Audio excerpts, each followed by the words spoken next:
एक गांव में सरपंच लड़कियां पटाने में बहुत माहिर था। उसने गांव के आधी से ज़्यादा लड़कियों को अपने जाल में फंसा रखा था।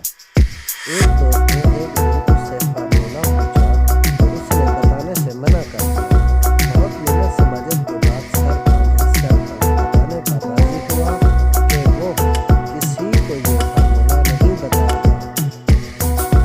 उसने अपने दोस्त से कहा, देखो, जिस लड़की को पटाना हो उसके सामने जाओ, हल्का सा मुस्कुराओ, फिर उसके गाल पर हल्की सी चपत लगाकर मुस्कुराते हुए कहना कि मेरी जान बहुत प्यारी लग रही है, बस वो तुम्हारी हो जाएगी, समझो।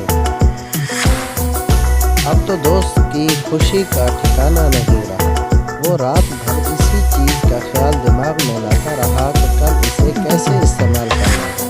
सुबह उठा तो सोचा कि पहले अपनी बीवी पर आजमाता हूँ, अगर ये मुतासर हुई तो फिर दूसरी पर आजमाऊंगा।